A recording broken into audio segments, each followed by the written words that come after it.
Hello guys! Welcome back to another video. And sa video na ito guys, alam ko madami rin kayo nag-aabang sa video na ito guys, which is about Lazada Flash Cash. So ano na nga ba guys ang update dito sa Lazada Flash Cash Credit? Nag-e-exist pa ba ito? So magkano yung interest nito sa mga nakapag-loan na dito? Para guys may idea tayo kung magkano nga ba yung interest nito, kasi alam nyo naman guys, si Lazada Flash Cash is just only available sa mga pre-selected or pre-qualified user ni Lazada. So, yan lang muna ang mau-offer ni Lazada Flash Cash ngayon. Share ko sa inyo before about what is Lazada Flash Cash. Tapos, share ko din sa inyo guys on how to activate Lazada Flash Cash. And share ko din sa inyo why we are rejected on applying Lazada Flash Cash. So, last July guys, nag-reflect po sa akin si Lazada Flash Cash. Kaya ko nga in-activate yun. I had a video tutorial kung paano ko siya ginawa and na-reject nga ako, no? So, I don't know why, but nun talaga guys, kapag bago ka pa lang talaga mag-avail, auto-rejection nila yan or parang auto-unsuccessful talaga yung process mo kapag new ka pa lang. Kasi ganun yung nangyari sa akin sa last pay later nung inactivate ko. Rejected din ako nung kanunahan. Then, tinry ko ulit sa pangalawa. So, yun nga, successful na. And na-offeran na nila ako guys ng last pay noon. But anyways guys, ano nga bang update dito sa Lazada Flash Cash? Ang masashare ko lang sa inyo guys is based on my experience ha. And patuloy naman ako guys nag-update sa inyo nito. And based din to guys sa mga comments ng aking mga viewers and sa mga naka-experience nito. But anyways guys, ano nga bang update dito sa Lazada Flash Cash? So sa experience ko guys, sabi ko sa inyo last July na offeran ako, then na-reject ako. Ang sabi sa akin is mag-apply ako ulit by August. August guys, mag-apply ulit ako. Nung nag-apply ako guys by August, tiningnan ko yung Lazada wallet dashboard ko. Wala na siya. So, paano ko siya ma-activate or paano ko mag-a-apply ulit kung wala na siya doon sa Lazada wallet dashboard ko? Hindi ko alam kung ako lang naka-experience nito. I-share niyo sa akin yung mga experience niyo sa Lazada Flash Cash, kung ano rin yung experience niyo para kahit paano guys, alam natin kung ano ang ganap dito or kung existing pa ba to si Lazada Flash Cash. Anyways, according to my viewer, mayroon talagang nakapag-loan dito. So, guys, to give you an idea, di ba, up to 80,000 ang pwede nating ma-loan dito sa Lazada Flash Cash, but doesn't mean guys is makukuha talaga siya in full. Kapag nag-activate tayo guys, dun pa natin malalaman kung magkano talaga yung totoong offer sa atin. Like, mag-start ba tayo ng 5,000, 10,000, 15,000? So, ganun siya guys. Depende yun guys sa credit scoring natin sa Lazada ha. Si Lazada pa rin guys mag-evaluate sa atin kung magkano talaga yung karapat-dapat na offer para sa atin. So, according to my viewer guys, nag-avail siya ng Lazada Flash Cash loan with a 5.5 interest rate per month. To give you an idea. So, ganun guys yung interest ni Lazada Flash Cash. So, malaki ba siya? For me guys, okay lang. Hindi siya malaki, hindi siya maliit. Sa S-Loan kasi guys, parang nagre-range siya ng 4% to 6%. Ganun yung ranges ng interest per month ni S-Loan. So, dito naman si Lazada Flash Cash guys, siguro iba-iba rin ha. Pero sa kanya daw is 5.5% yung interest rate na offer sa kanya per month.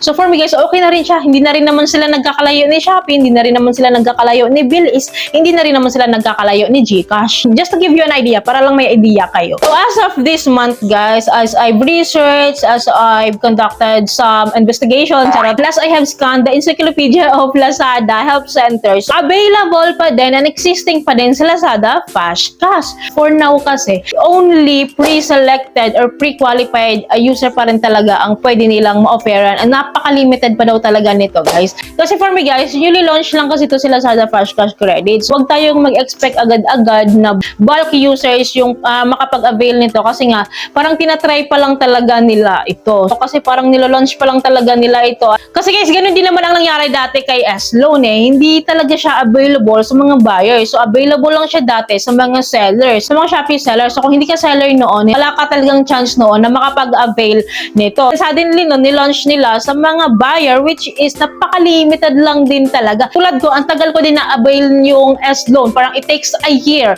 para ma-avail ko yun and ma-qualified ako dun. So, ganun siya. So, parang ganun din sila sa Lazada Flash Cash, guys. But, still existing pa din to, antay-antay lang din siguro natin na ma-offeran tayo neto and mag-reflect ulit siya sa ating dashboard. As of now guys, hindi pa rin nagre-reflect sa akin si Lazada Flash Cash Credit, which is nag-reflect na siya noon sa dashboard ko. But anyways guys, some of your frequent asked question talaga na sasagutin ko ngayon ha, yun nga, nawi-withdraw ba si Lazada Flash Cash talaga? So yun nga guys, meron na pong naka-experience na withdraw ito through GCash or through bank transfer. Guys, huwag kayong mag-expect na ma-withdraw siya in real time talaga. Kasi hindi kasi siya ganun katulad kay Shopee. Sa Shopee loan kasi, sa S-loan kasi, di ba kapag withdraw natin yan, mapupunta siya sa Shopee Pay wallet, which is masisend agad natin real time sa ating bank accounts or sa ating GCash account. So, ganun si Shopee. Real time po. Pero itong si Lazada Flash Cash Credit, hindi siya ganun. Real time siyang ma-disburse sa Lazada wallet, but it's not real time na from Lazada wallet to our bank accounts or to our GCash account or to our e-wallets account. Hindi po talaga siya real time, guys. Just like sa akin noon, guys, nag-transfer ako from Lazada wallet to my GCash account, guys. 10 AM ako nag-transfer noon. So, dumating siya sa akin, guys, 3 PM. Pero at least, within that day, dumating siya sa GCash ko noon, ha? But, sa bank transfer kasi, guys, darating siya within 3 to 5 business days. So, kung hindi ka nagmamadali, gusto mo siyang i-transfer through bank, so, pwede naman. Pero mag-antay ka nga ng 3 to 5 banking days. So, ganun siya katagal, ha? I advise na parang isend yun na lang sa GCash from Lazada wallet. Kahit pa paano, darating siya within that day. Sa experience ko ha, sa iba guys, dumadating siya within 24 hours to 48 hours sa GCash wallet nila. Sa another guys, nakukuha ba talaga natin to as money or as cash or magagamit ba natin to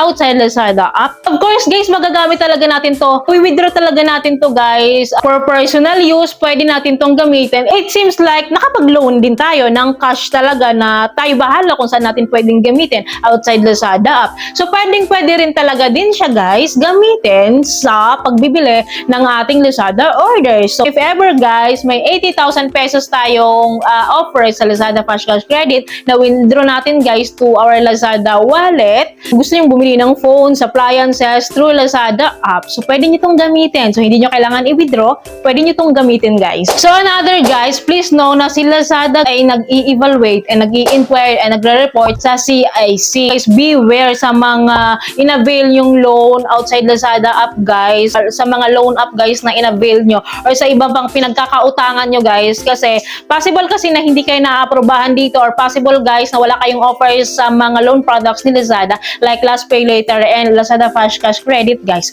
because meron kayong mga existing na mga pinagkakautangan outside Lazada app na bad payer kayo guys, so marami kayong mga dues dyan. So wag na kayong magtaka guys kung disapprove kayo dito or hindi kayo na-offeran, kasi baka may mga ganun kayong activity outside Lazada app. Kasi in-investigate talaga tayo ni Lazada bago tayo magkaroon ng offers sa kanila. So kung wala ka namang mga issues about your credit records outside Lazada apps, then wala ka pa rin offer hanggang ngayon. So antay-antayin mo lang. Kasi katulad ko, nag-aantay din ako. But ako kasi meron akong Last Pay Later. Minsan na akong na-offer ng Lazada Flash Cash Credit. Wala lang talaga siya sa dashboard ko. So waiting din ako na bumalik siya. And i-update ko naman kayo guys kung ano yung update dito sa Lazada Flash Cash. So yun lamang guys. I hope na natutunan kayo sa video. And I hope guys nakatulong tong video sa inyo. And kung nagustuhan niyo yung video guys, please don't forget to like, share, and subscribe. And click nyo guys yung bell button para updated kayo sa mga bago pa pong mga videos like this. Guys, thank you for watching this video. Bye!